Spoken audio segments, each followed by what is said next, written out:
Whatsoever you do, contribute to the nation of Zimbabwe. If a politician contribute to the politician, we want to be the best nation. We need to work together.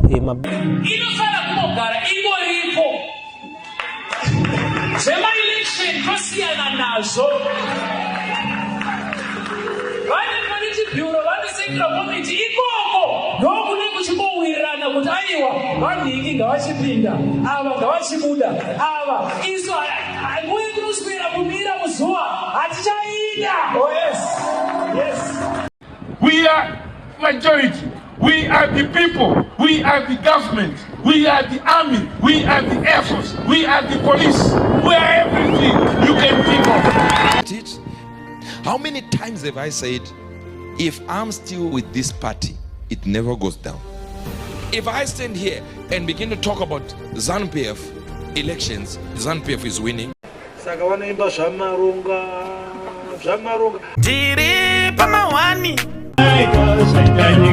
Now this is the free talk.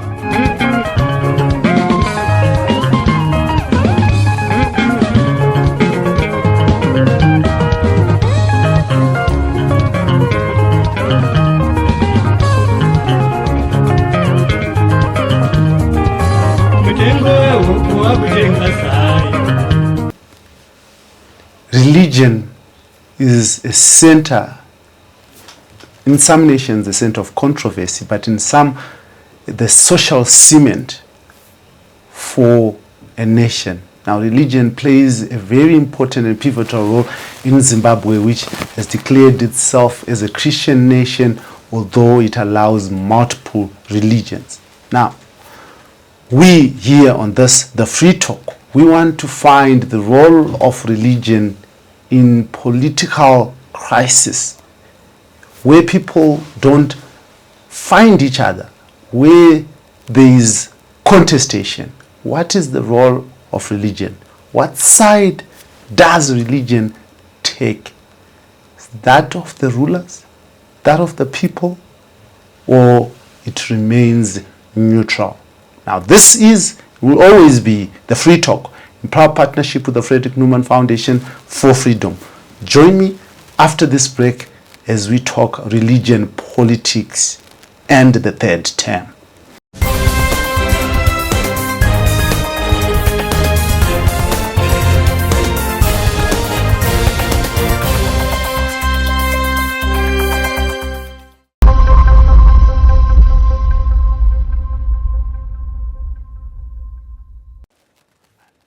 Welcome back to this, the Free Talk, in proud partnership with the Frederick Newman Foundation for Freedom.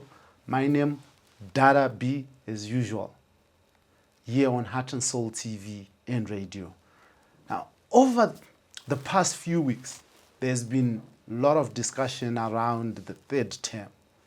There's also been a lot of discussion about human rights violations, the capture of the judiciary, the capture of the media, and how the executive is running roughshod over opposition politics. The men of the cloth have also been dragged into this debate.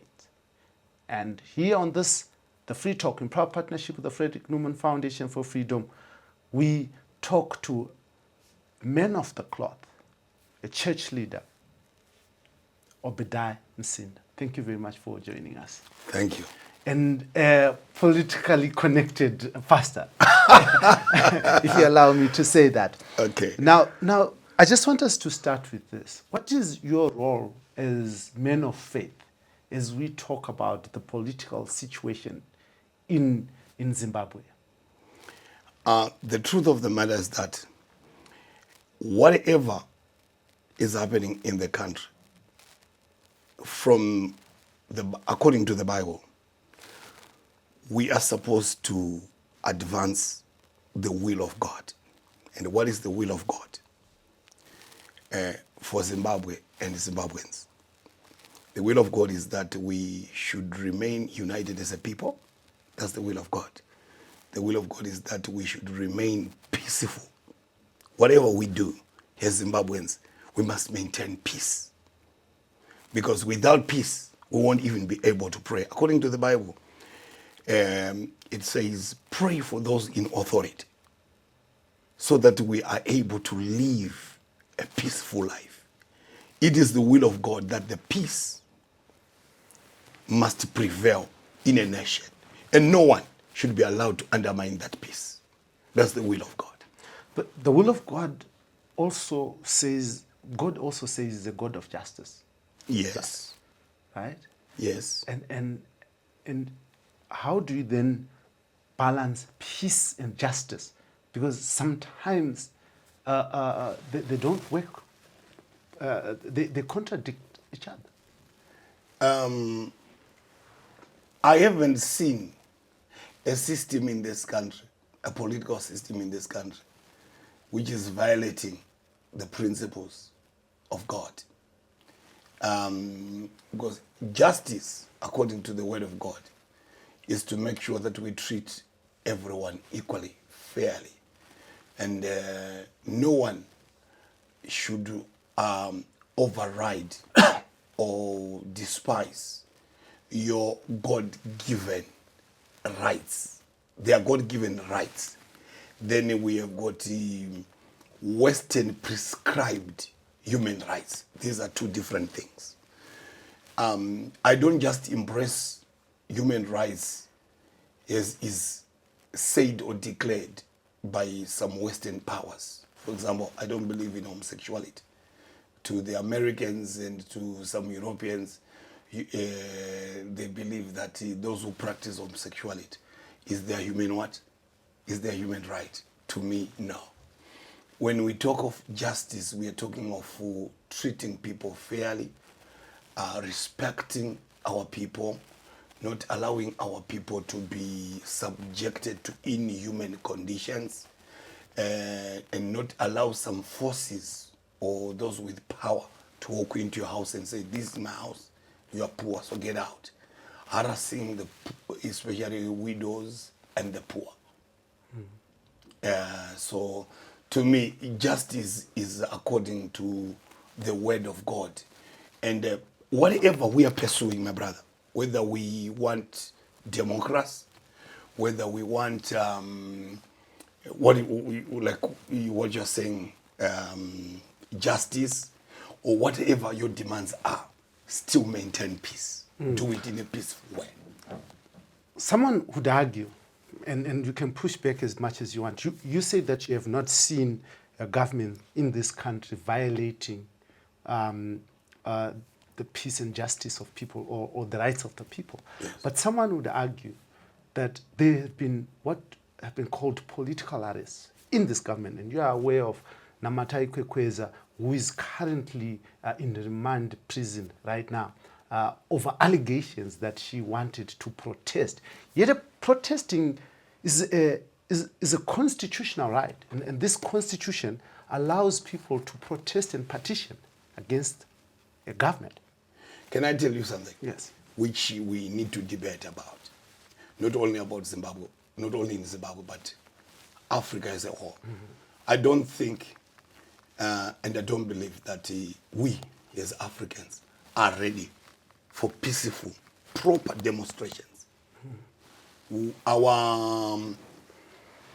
Our demonstrations or our intended protests are contaminated by the funding coming from the West, who are pushing a certain political agenda.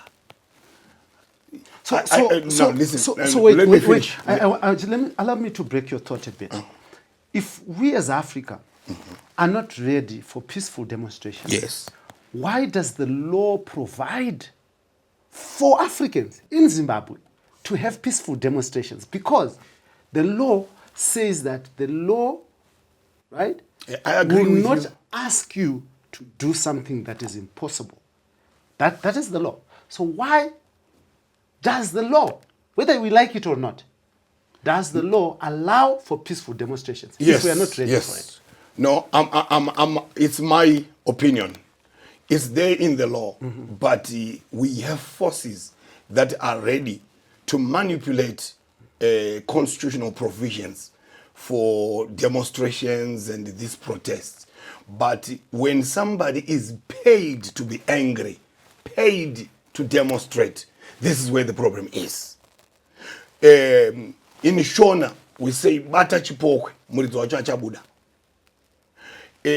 The ones who are talking about demonstrations are paid to do demonstrations. They are this is where this is the problem that I see. They are crashing because the government of Zimbabwe, the ruling party, has intelligence that a certain NGO, a certain Western institution or government is giving money to A, B, C, D to cause mayhem, to cause an uprising. And these ones, they've got the right to defend themselves. And according to the Bible says, if you read the book of Romans chapter 13, it says, the king does not hold the sword in vain. The president and the security forces are allowed, biblically, they are allowed to defend the peace we have got. They are allowed to protect other citizens because our people have hidden agendas. What if the state is the threat to the peace? The state is provoked. You have to provoke them for them to react. Let's agree, Blessed. We have got a situation where you and I are sponsored. So the state is dealing with the sponsor by preventing the sponsored one to do whatever they are sponsored to do. You're a church leader. Yes. And do you believe that people given free will by God? Yes. I totally agree. You know what? I support demonstrations. But Blessed, if I'm behind your wife, okay, telling your wife bad things about you, this and that, she'll become impossible to stay with. She will not even listen to. So my demonstrations, it should be a Zimbabwean agenda by Zimbabwean people. Which clearly stated. Which demonstration have you seen that has been sponsored? Changre was once allowed to do demonstration. They went through Robert Mugabe, right down there. They did a very peaceful demonstrations after they sat down with the police and they agreed on the routes, if you remember. Because you said Africa is not ready for peaceful demonstrations. I'm coming there. I'll tell you, my brother, if we are not careful, look at what is happening in Libya and some parts of the world. Don't forget, don't deny, you, especially you journalists, don't deny that the Western powers are out there to cause chaos in different countries, to overthrow certain governments. It's written, it's documented, even if you go on social media, you do your research. We know that America, mainly America, is out there to destabilize different nations. America is the biggest funder of our government. I don't know about that. I don't want to comment or say anything about that. So United States of America funds government's response to HIV and AIDS through PEPFAR, funds young girls through dreams. The United States of America, since independence, has given this country 5 billion United States of American dollars, most of it through government. Yet government says that same country that is assisting it, that is the biggest embassy in this country, is up to destabilize it. Make it make sense to me. Actually, my brother,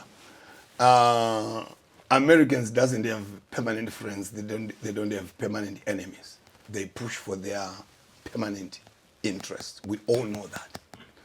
The Americans can give you 20 billion and still destroy you. Why are you receiving money from someone who wants to destroy you? It's our money that they took many years ago through slavery. And they're not forced.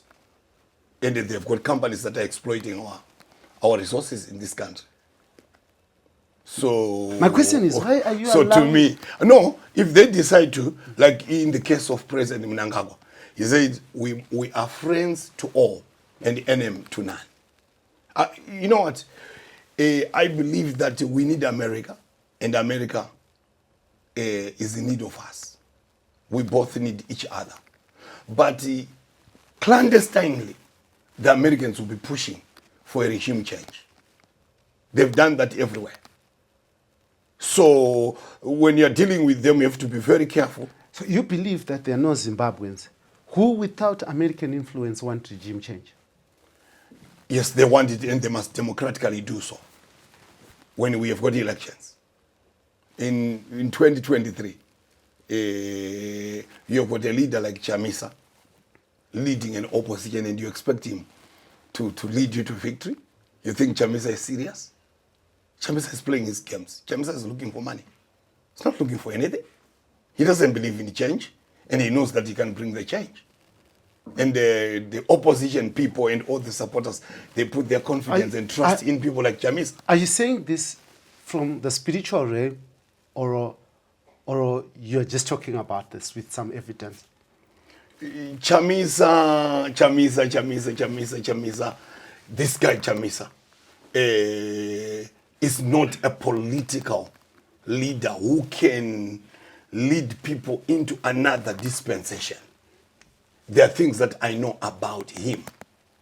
Spiritually or? Both.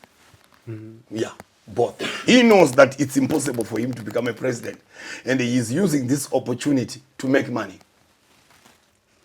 Imagine all the people who were sacrificing for him, going to his political rallies, some of them even, paying monies and all sorts of things, only for him to say, I'm quitting. He will come up with another political party. Then people follow him. He will disappoint them. The guy knows what he's doing. Only those who are politically blind can't see what Chamisa is doing. Yeah, he's playing games. So what is your role in all this as spiritual fathers? No, me, I support President Robert. I support our president, Emmerson Mnangagwa, because he's doing well, given where the country was and the way he's taking the country. Mnangagwa is doing well. Where was the country? No. You know what? Urban roads were becoming dust roads. You can see the infrastructure development taking place. It's unfortunate that some people are mischievous. They wanted to interpret that the road rehabilitation is because of SADC. Yet the rehabilitation of roads started way before we were talking about SADC. Masvingo Bay Bridge, and you go at the border, Chirundu, and so forth, and many other roads are being reconstructed in high-density suburbs and so forth. There is a change in this country. The only thing that the government should also now start pushing is to enable the majority of the people to have money in their pockets. But Zimbabweans were now used to a culture of speculative behavior, where you don't want to work. You have got $20. You want to change it, play games with it, and buy things of higher value with so little. So Zimbabweans, we need financial display. So you are basically saying that we are coming from a bad season to a better season. Yes, under the leadership of President Emmerson Mnangagwa. At what point did you realize that where we are coming from is a bad season? I'll tell you something. Under leadership of the former president, he focused on land reform program. He focused on fighting the West. But he took the land. But Mnangagwa is now pushing for the production of our farms. We have seen maximum production even in terms of wheat and other things. It's unfortunate. We have this, what, and so forth. But the truth of the matter is that Mnangagwa is doing well. Yeah, but you didn't answer my question. At what point did you realize that we're coming from a bad season to a better season? At what point? Around 2010. Yes, around 2010. But you are one of those church leaders who steadfastly supported Robert Gabriel Mugabe. Because of the land reform program. Even if he was leading you, this country, to what you call a bad peg. No, let me tell you one thing. I told you, I actually answered you. Mugabe fought for land reform program. And the land reform program or land issues are not political. They are more biblical than political. Even the war in Israel, it's about the land. Land is your God-given right. So when Mugabe made a move to take the land, anyone who has a clear understanding of the scriptures had to support him. So I supported Robert Gabriel Mugabe because of the land reform program. He stood for our rights. And your spiritual eyes were blinded to the other things because of the land reform program. No, the West reacted by imposing sanctions.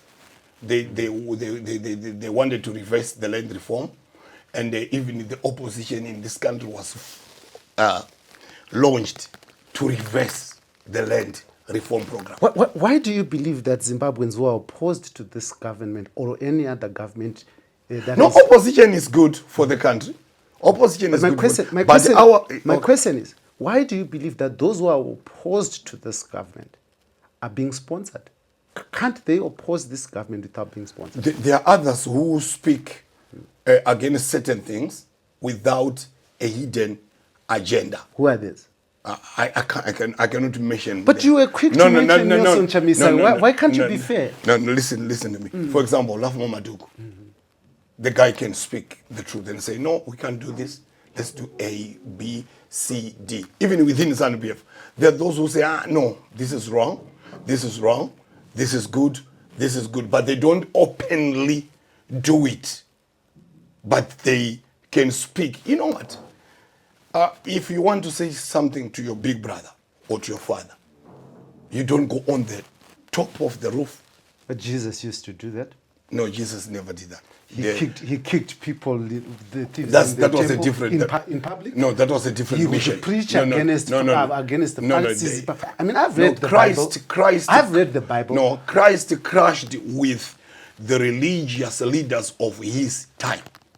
Christ did not have a time confronting political leaders of his age. No, there is no scripture like that. He only crashed with the people. He crashed with journalists, scribes. Yes. He crashed with the Pharisees. Yes. He crashed with the high priest of his what? Of his time. Mm-hmm. Okay. So you seem to be asking people to depart from Christ's example of clashing with scribes and Pharisees in public where they are wrong. Can we not? Mm-hmm. Can we not engage government in a better way? I was talking to the bishops. Why wasn't Jesus engaging the priests of his time in a better way? Let's come to Zimbabwe. No. Ask now I'm coming. He did. He did not go on Facebook and started shouting. He shouted in public. There was no Facebook then, but he shouted in public. No, he did not shout. Christ rebuked. In public? Yes, he did not shout. He never shouted at anyone. Christ did not shout at anyone. Whatever he said and did, don't forget Christ was God. If he corrected the situation, this was God correcting a situation. In public. And we can't say Christ did this. So the people must imitate him and pretend to be Christ on a matter which has nothing to do with the kingdom of God. No. Christ represented the kingdom of God. What I wanted to say, my brother, Christianity says Christianity, right, is Christ-like, right? Yes. You live your life Christ. If you want us to go on that subject, yes, let us. We can go on that. But I want to answer the Zimbabwean situation. I was talking to the bishop, Zimbabwe Council of Churches, bishops. They selected 5 of them to work together. They're saying, let's work with the government, not through letters of pastors where they used to write a letter, push it in the papers, and so forth. They've decided to change the approach. There is what we call maturity. I can tell you the truth, but how I said it can be wrong. We should, as a church, we want to encourage people to engage each other with respect, to engage each other with love, to speak to each other in a respectful way, to say, you know what, For example, I want to come to this point. You mentioned it when we started this. We have got an issue in Zanu PF. Others are saying 2028. The president must go, and the president is in agreement with them. He says, I'll go. Then there are those who are saying 2030. Are those who are saying 2028 wrong? No. Are those who are saying 2030 wrong? No. This is intra-party democracy. But what is wrong is for anyone in the party to take advantage of this situation and start attacking the president or attacking the vice president or other possible candidates who can replace President Emmerson Mnangagwa. Now, is that not inter-party democracy? Wait, no. Is attacking, that not, yes, attacking yes. is different. Attacking. Okay. No, you know what? Why do you want? I don't believe in the approach of attacking. A war-like attitude where I'll say, my brother, I don't agree. Let's disagree and still respect each other. Let's not antagonize each other because of our opinions. I want to give you a good example. I don't go to certain churches. I don't believe in what they preach, but I respect them. In church, we have got different churches in this country. You can actually tell that these people are lost here, they are lost there biblically, they are lost there, they are lost there. But this is what we do. We engage in a better way. You don't go on the pulpit and start condemning them and making yourself, or you want to sound like you're the only one who is perfect. No, let's change the approach. Listen. I want to finish my point. Blessed, give me the chance. I'm saying those who are saying 2030 must be respected. Those who are saying 2028 must be respected. Then they must debate in a more mature way. Okay. We'll come back to the 2030, 2028, respecting that, because I think what must be respected is the constitution. This is what the people of Zimbabwe voted for. But let us talk about this issue this example that you just gave. You gave a very nice example in the church to say that you might not like the Roman Catholics. Yes. But you respect. There are things actually done by Catholics that I don't believe, yes. But I respect but Catholics. You respect them, right? Yes. But if you go around closing the Roman Catholic Church because you don't believe it, what type of a leader do you become? No, it's wrong. So if you go around jailing the opposition because you don't believe in what they are doing, what type of a leader? No, I told you, those who are being imprisoned, surely you need to talk to the people who are responsible, why they jailed them, the security, the judicial, the intelligence system of this country. They know better. Okay, it's like there was an example of a woman who was arrested together with her child. There was noise that was made around that. Yet, for many years, Chikurubi Women Maximum Prison, something like that, as a department responsible to look after kids who can't be separated from their mothers. But some people wanted to paint or to push a certain agenda. In this country, you once mentioned to me, when you did send me a message, you spoke about polarization. To be honest with you, I want to say something. Most of these people were recently arrested. They were dedicated to block the hosting of SADC. They wanted SADC to be done elsewhere, not in Zimbabwe. I'm in certain groups, my brother, I'll tell you. I joined many groups. There are people who were talking about burning down buildings. There are young men and women who are talking about killing police officers, killing anyone who is supporting Emmerson Mnangagwa. The police, the intelligence system, they've got all this information that they are planning to petrol bomb certain buildings to do A, B, C, D. This is what the police or our system did, which I think is good. They took a preemptive measure. They did not allow those who wanted to burn buildings to succeed in pushing that agenda. You remember in 2018, August, some people, innocent people, lost their lives because of these things. Some people lost their businesses in Bulawayo and everywhere. And the police moved in.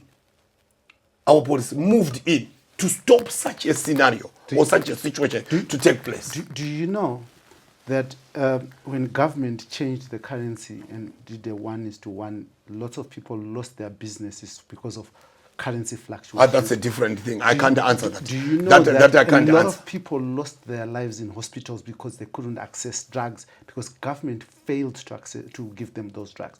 Who took a preemptive approach against government to protect those businesses? And No, people? that one I can't answer it because I'm not an expert in that. You are a church leader.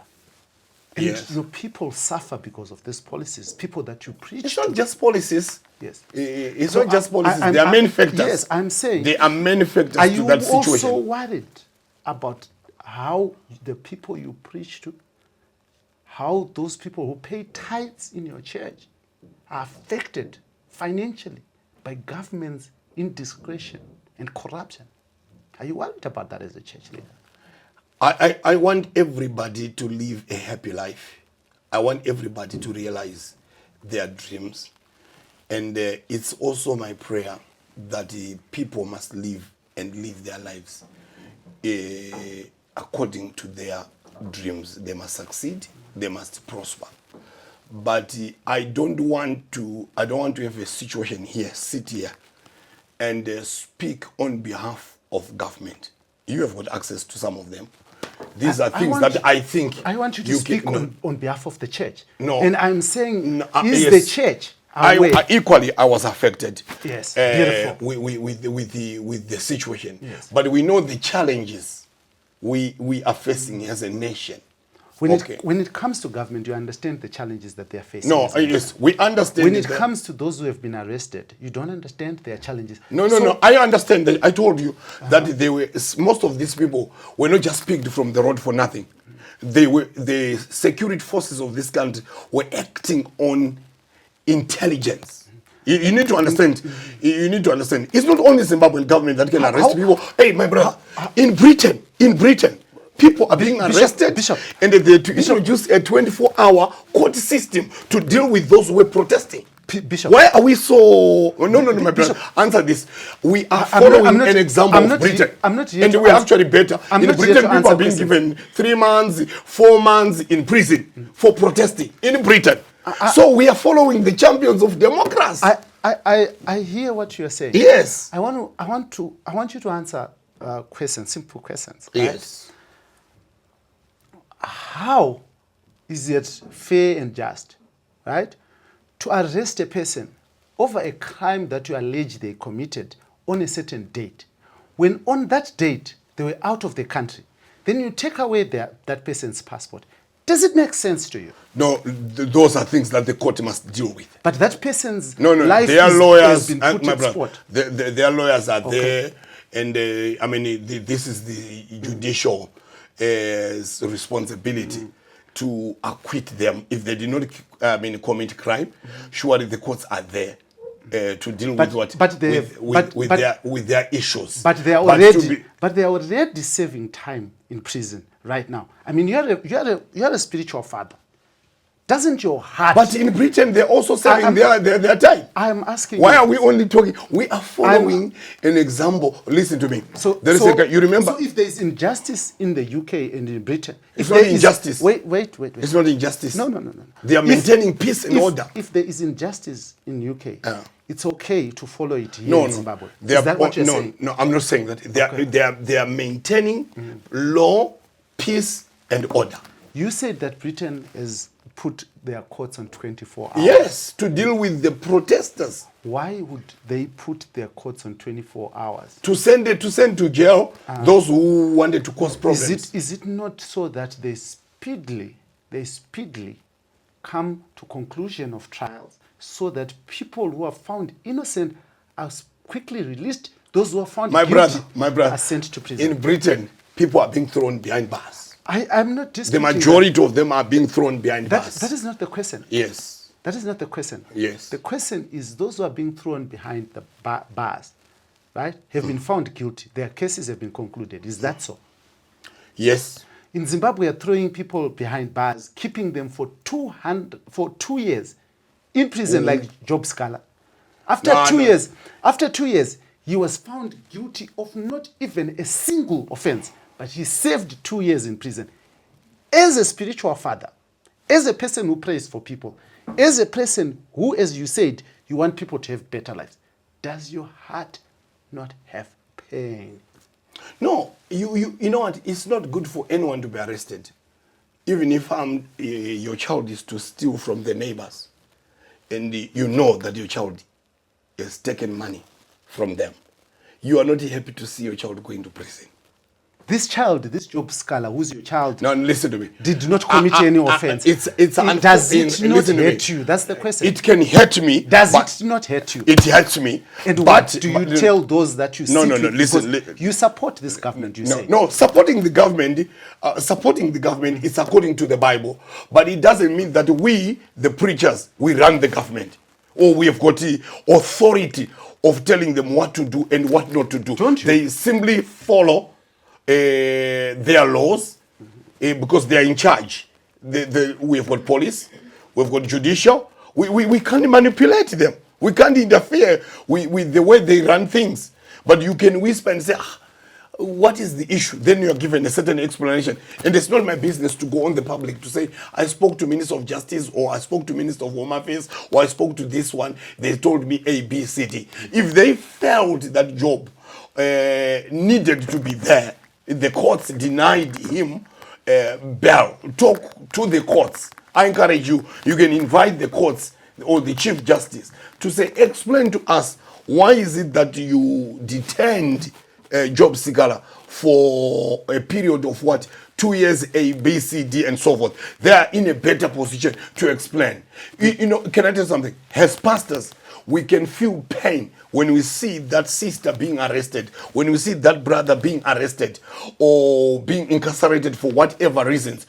You, as a pastor, you are never happy about the situation. That's why pastors should never be in charge of running courts. Otherwise, everybody will go scot-free and so forth, because we've got a different heart. But the fact that I'm a pastor, I'm a father, I don't want my child, or I don't want that sister, or I don't want that woman to go to prison, it doesn't mean that I've got the authority to stop the process. No, I'm not asking. There are laws in this country which must be followed. I'm not saying you have authority. No, I'm simply telling you. Yeah. Like what I'm saying, having the discussion that I'm having with you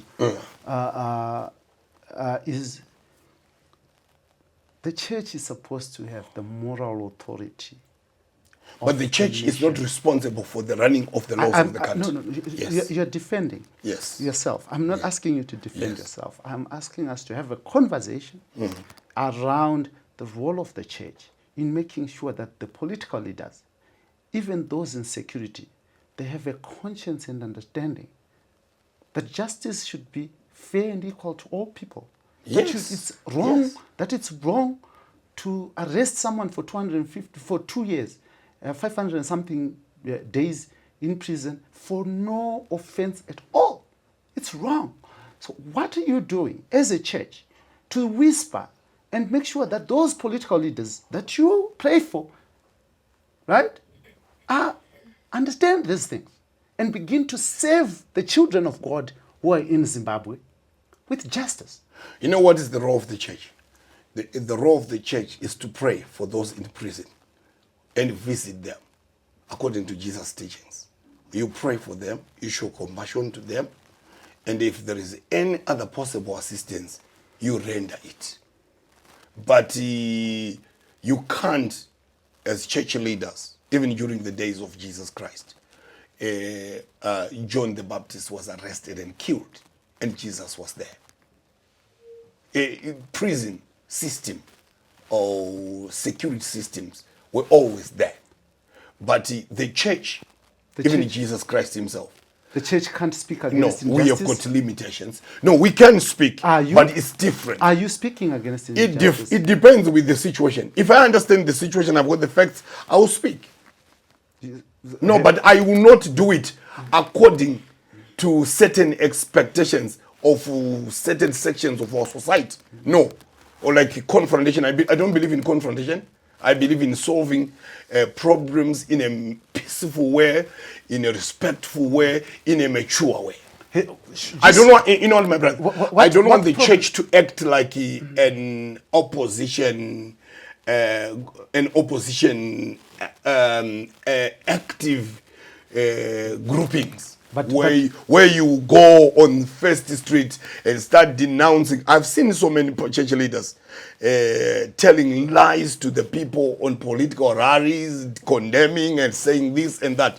The church's business, especially Christians, were not sent by God to preach the gospel of condemnation and judgment, but we are sent to preach the gospel of grace. We are sent to preach the gospel of love. We are sent to preach gospel of reconciliation. We are sent to preach a gospel of peace and harmony. You just preached a gospel of condemnation and judgment against Nelson Chamisa. No, you asked me about I didn't condemn him. I told you asked my opinion. I don't take that guy seriously. I never asked you about Chamisa. Listen to me. I never asked you about Chamisa. You volunteered. Yes, yes. But the guy is not serious. That's judgment. It's not condemned. No, it's not judgment. These are clear issues that we can talk about. Everyone knows. Ibo Mandaza said it.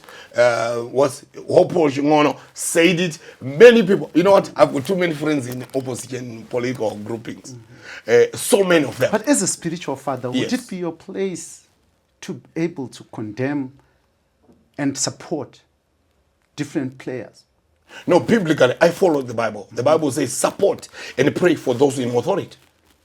That's how biblical mandate. And condemn those in opposition? No, we never ask to condemn. But you condemned. You said it's not serious? No. I mean, the character. You see, my brother. Can I do something? How do you cause people to follow you, then you just dump them? This analysis, I'm simply telling you what I'm seeing. It's a reality.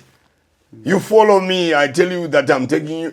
You remember Jesus' disciples said, is this the end of what we were following? When he hanged on the cross, they were so disappointed, and so forth and so forth. But to be honest with you, we talk politics with many people on the ground, many political leaders, they are not happy about the way, about the Chamisa's leadership style. This is not condemnation. I'm simply telling you what is happening on the ground. Well, we sat here and we spoke about the role of the church, and I know that in the last election, the number of presidential candidates. I also know that there are a lot of political parties in this country, and all of those, out of all those political parties and church and presidential candidates, from Norway, you started with Nelson Chamisa. Any particular reason why you left out the others? To be honest with you, in Zimbabwe, we've got a two political system. There is one prominent political leader, then there is the ruling party. If you go to America, it's Donald Trump and Harris, Republicans and then the Democrats. Some of these guys, you don't take them seriously. For example, there are other preachers you cannot take seriously. They're comedians. There are some people who are political comedians out there. They do it for fun of it. Even their wives and children do not believe in their leadership. Some of these people. The reason why I spoke about Chamisa, he had a huge following. Okay, I once said, was it Daily News, where I said Chamisa squandered an opportunity to take this nation forward. There is a time, was it in 2018, Comrade Mnangagwa genuinely wanted to work with Chamisa. They wanted to make him an official opposition leader and so forth. But because he listened to too many voices, he lost the opportunity. What would he have gained from becoming an official opposition leader? When you are within and close, it's better. You have a better position to change things. He would have gotten a good salary? No. Talking and changing. There are things that, for example, when Tsvangirai and Mugabe, Tsvangirai managed to change in a short space that he stayed in government. He managed to change because Mugabe was respecting him, okay? And Tsvangirai was respecting Mugabe when they were having tea. They disagreed on certain issues. They agreed on certain issues. Yeah. But at that time, closeness. Tsvangirai got a good office. He got money. He got a nice car, nice house, right? And what are you saying by that? You said Chamisa wanted money. He's in this for money. But he was offered an opportunity that could have got him money. He refused it.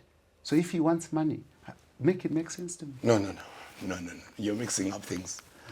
There are people who can reject certain things openly, and privately they are lobbying or making money. At that time, I strongly believe that Chamisa was receiving a lot of monies from outside. Do you have evidence to that? No, we hear from his colleagues. We hear. I've heard a lot. No. We hear from those who abandoned him.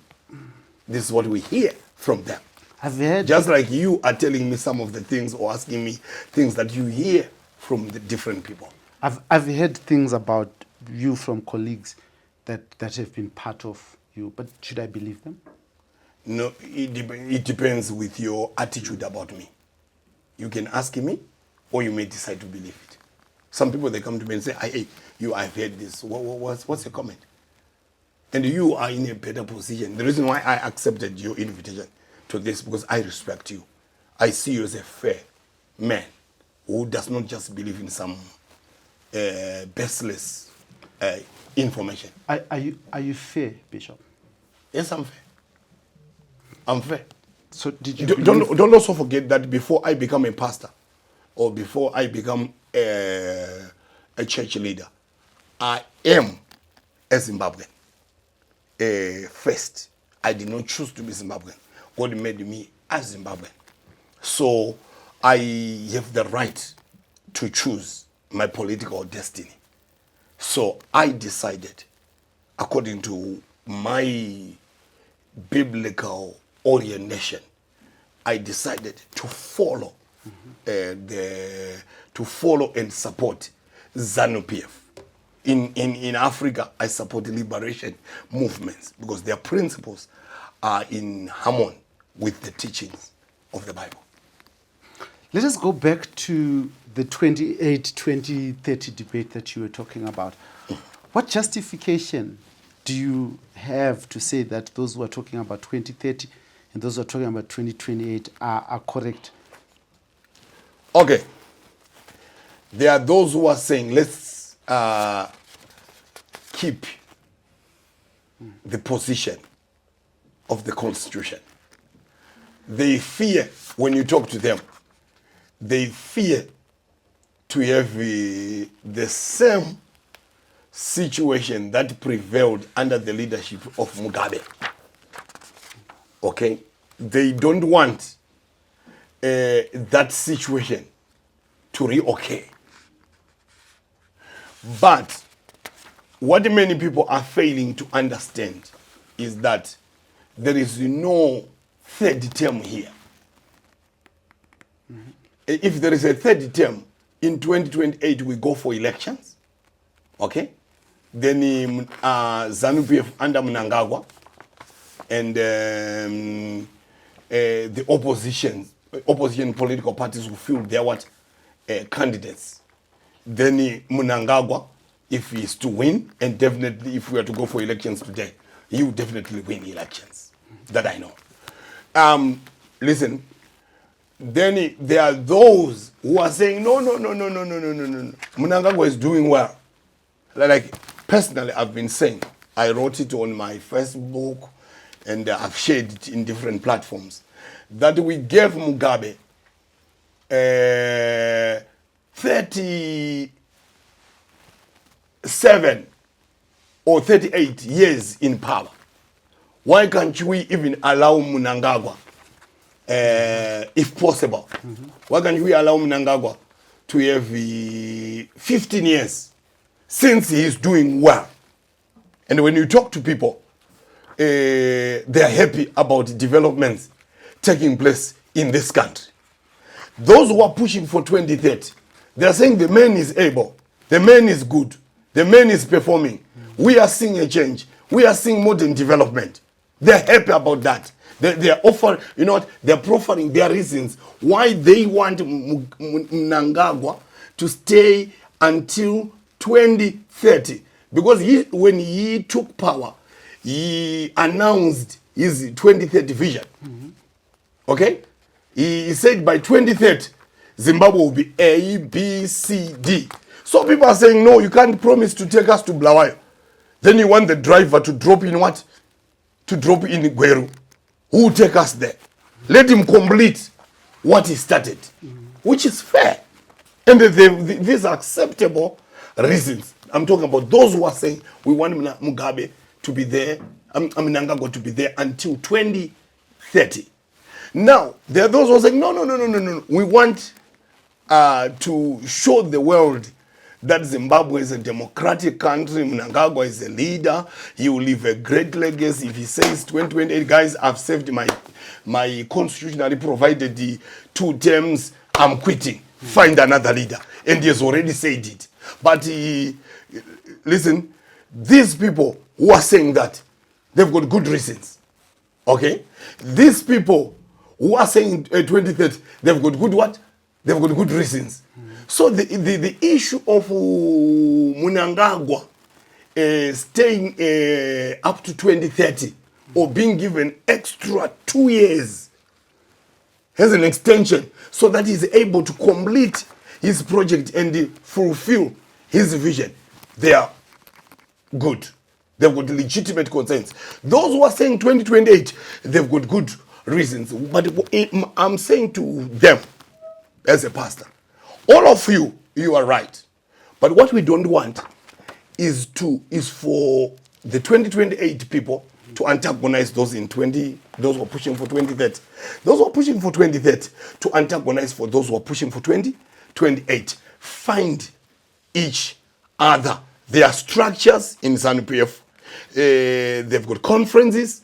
They've got Congress. The party constitution, I understand it has to be changed. Then later on, it has to reflect on a national constitution to say we have extended the term of President Emerson Mnangagwa. What is the law on this position? What is the law's position? To be honest with you, I made a mistake.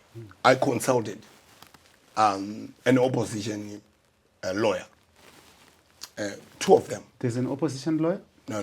They are in opposition, okay. But they are lawyers. And they are members of parliament.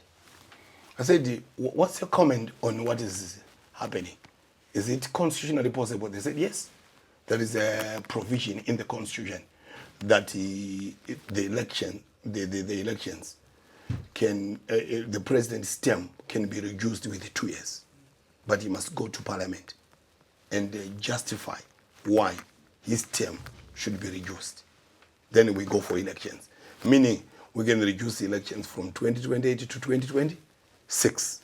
Then they said the 2030, it's also allowed that they can extend his term with 2 years, but still they have to go to parliament and give what? Good reasons. This is what I was told by different lawyers. But unfortunately... Are you sure these people who told you this studied law or read the No, I'm simply telling you what I hear. Yeah, I said, are you sure? I didn't look into it, but now I'm going to look into it. I want to find it myself. There is no clause in the Constitution that allows that. They say it's there. Everyone is saying it's there. Yeah, so I have to. Now you've told me, I'll go to them and say, I was talking to this journalist on an interview. He told me that there is nothing like that. Then I hear their side. Then they must give me evidence. Then I'll come back to you and sit here on the same chair. Then we debate about it. So, I'll tell you something. These people who are pushing for 2030, they've done their homework. They are not talking of something that is impossible. What they've told me, that it is impossible for them to cause a third term. Constitutionally, it's impossible. It can't be done. It can be done. No, I'm telling you what I was told. Constitutionally, it can be done. But How? it can only be done through a referendum, and it can only be But done... it does not benefit the incumbent. Yes. Yes, that's what I'm saying. Because the issue of wanting to extend, it's about Mnangagwa's vision. They want to enable Mnangagwa to fulfill his vision. He has been president, or he has been in government for over 40 years, right? He had these challenges with Mugabe. He was not able to push certain things.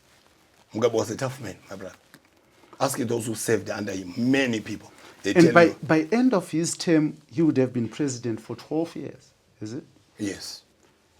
What did he fail to do in 12 years that you think he could do in an extra 2 years? No, not what he has failed to do, but for him to bring to completion what he has started. He's leading a government. Okay, listen to me, my brother, listen to me. We have got infrastructure projects which he must complete. Okay? Are you saying, I'm not saying the one who is coming. I'm not saying the one who is coming. He can't do that. And we are talking, you and I, we are talking about these things as people, as supporters, as citizens of this country. But they are relevant institutions to deal with this what? With this matter. Somebody was actually telling me that. are you aware? Somebody was telling me. Listen. Are you aware, Reverend, that a government exists in perpetuity? Yes, I totally agree. That contracts and plans that have been put in place by this government led by President Emmerson Mnangagwa will not fall away simply because he has left power. That I agree. But so does he then need... No, listen to me. It is not guaranteed that whoever is going to take over from Mnangagwa will continue on the same path. It's not guaranteed. We have seen many projects certain programs being discontinued. For example, when Mnangagwa came into power, the 51 indigenization policy was deactivated. Okay? The Kasukueres and the G40 members, they believe in that. But Mnangagwa listened to the international business people and so forth, and he widely consulted. And he realized that this thing is causing problems, this thing is scaring investors. And he says Zimbabwe is open for business, and he was not going to say Zimbabwe is open for business whilst he's pushing for 51 indigenization policy, because it scared many investors. Unfortunately, I'm not an economist, but I can tell that this is not good for our economy, this is not good for our economy. You see? So, I do agree that legislation can change, but you are talking about a vision. You are talking about infrastructure development and stuff like that. Yeah. The president, in his power, he has the power right now. He can sign contracts with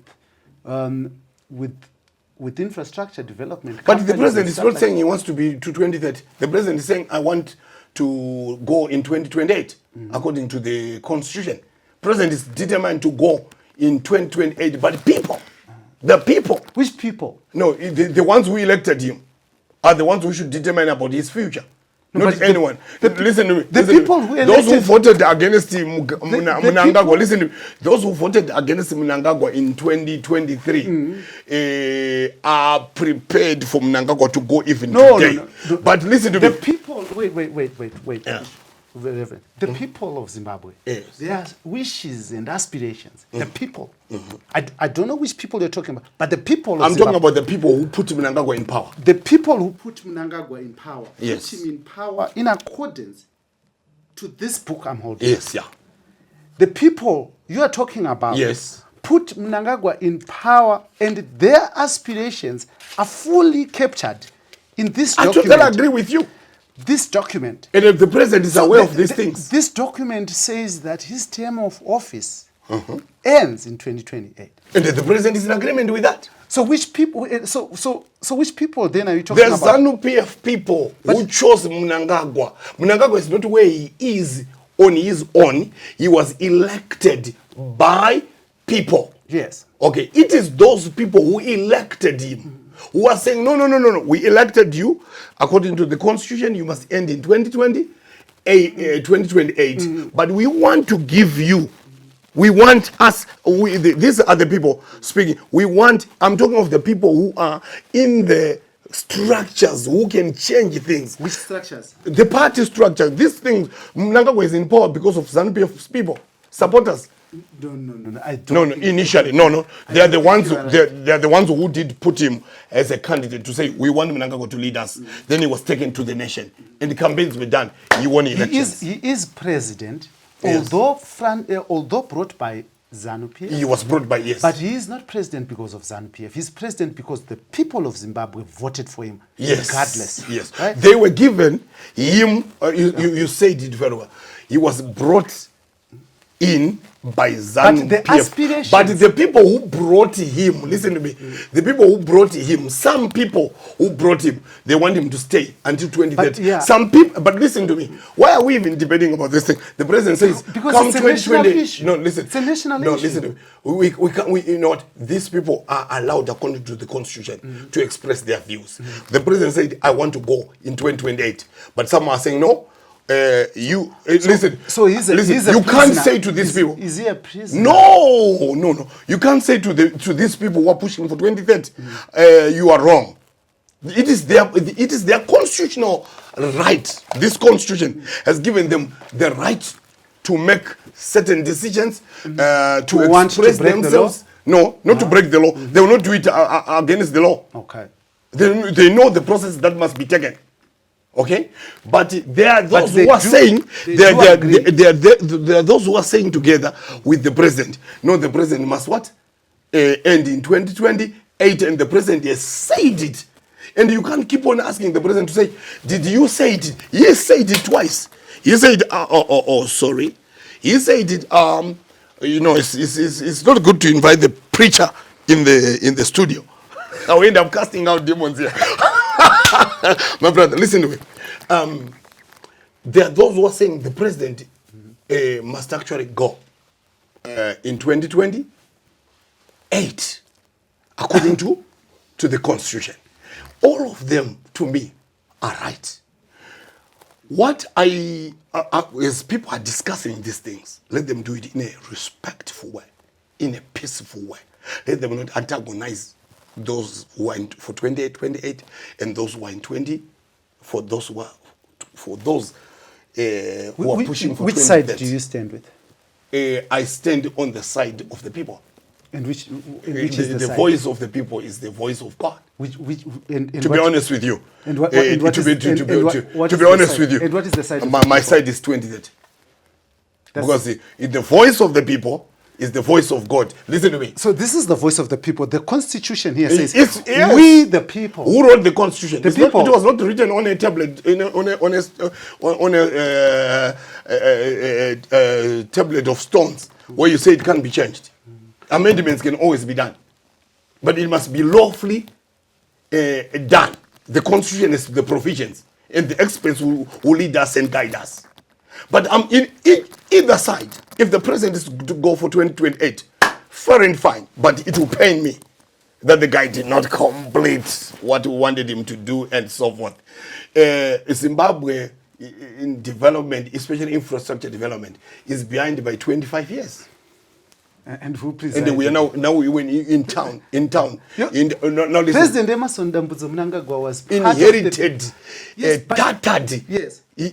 crashed the economy. I don't know about what he inherited, but what I certainly know is that President Emerson Mnangagwa, and this is a fact, was a vital pillar, a strong cog in sustaining Robert Gabriel Mugabe's power. Yes. And Well, if you say Robert Mugabe took our country 25 years no, back, no. President Emerson Mnangagwa was Zimbabwe therefore Zim- part of taking that country back because he was the backbone No. of Mugabe's power. Mugabe was slapped with the sanctions, huge sanctions, President painful sanctions. Now we see so many presidents coming into Zimbabwe. We see so many companies opening up. We see so many mining companies. For example, Eureka closed in many years. Right now, most of these mines are opening up, and they've opened. And we see 60, 70, 90, some 100% production level of these mines. There are things that are changing in this country. Factories, every space. Do you travel? You are basically saying, sitting right there, that Mugabe was incompetent. No, I'm not saying he was You incompetent. are, because you no, said he had this his change- own limitations and he had his own challenges. That is the incompetence. No, it's not incompetence. Yes, You are sitting there and telling the whole nation that Mugabe was incompetent soon as I supported Mugabe. As soon as a competent person Mugabe stepped faced in, serious, things changed. No, Mugabe faced serious challenges. And President Emerson Mnangagwa is getting it soft. No, Mnangagwa has an individual. He's better than He has Mugabe. a different mandate and enablement and anointing on his life to change things in a certain direction that is good for That Zimbabwe. Mugabe didn't have. Yes, they're two different people. Yes, they're two different people. But you don't try to create a narrative that your narrative that Mugabe was incompetent as what was what. what I'm hearing. No. I want you to clarify. Mugabe suffered because of the land reform program. Guys, we may say this and that. The reason why Zimbabwe is under so much attack, even up to now, is because of land reform programs. White people did not forgive us for taking back our land. That's why even South Africa is scared to take the land. So once President Emerson Mnangagwa stepped in, the whites forgave us. No, he's using innovative ways. He's using our national. You know what? This is what I'm saying. No. Mugabe couldn't have these innovative ways. No. President Mnangagwa has them. Listen to me. So this speaks to me about competence and incompetence. No. You know what? Mugabe is Mugabe. Mnangagwa is Mnangagwa. The way you're running your family is totally different from your brothers. I think we will need a part 2 because we've run out of time. Okay. But I will definitely take you up and invite you to another discussion, and probably this time bring other ministers of faith so that you can have an exchange of views in terms of at the level of ministers of faith, which I am not. But before I let you go, Reverend Msindo, I want to give you an opportunity to look the people of Zimbabwe in the eye and speak to them from your heart, something that maybe I didn't ask you or something that you strongly feel that you need to emphasize and say. I'll give you that opportunity just under 2 minutes. My message to all Zimbabweans is that we need to unite as a people. The politics of us dividing each other, attacking each other, antagonizing each other, demonizing each other will not take us anywhere. We need new politics. We need new direction. We have a president who is performing. To the church leaders and all Christians, before you criticize the president, did you pray for your president? We need to pray for our president. We need to support our president. At the moment, no matter what will happen in 2028, no matter what will happen in 2030, currently in 2024, in 2025, in 2026, in 2027, in 2028, we have got President Emerson Mnangagwa, who is running the country according to this constitution. But I'm saying, at the moment, let us all rally behind our president. Everybody got support our president. Munwese support the president. Pray for the president. Support for the president. Then we will see Zimbabwe changing. But if we are divided, we are not able to do anything. Thank you. Amazing. I want to thank you very much, Reverend, for coming through. Thank you. And for being so passionate about what you believe, and also turning my show into your pulpit. Okay, thank you very much for inviting me. This is and this will always be the Free Talk in proud partnership with the Frederick Newman Foundation for Freedom. And as has been said by Reverend Msindo, we on this platform believe in being fair, believing in ensuring that everyone is heard regardless of what we think about their views. People's views must be heard. Everyone has a right to build this nation, coming from whichever direction.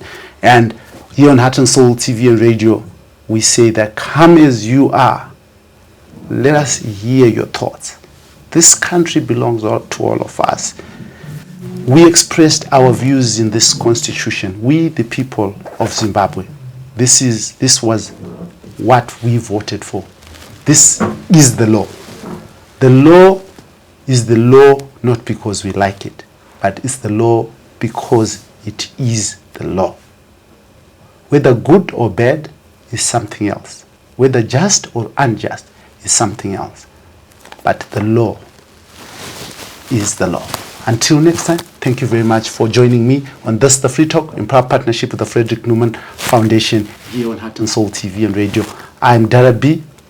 Please don't forget to subscribe and like our page so that we expose these quality discussions to many others. Until next time. Thank you. God bless you. We'll wait for the second part. Thank you. Beautiful. Okay.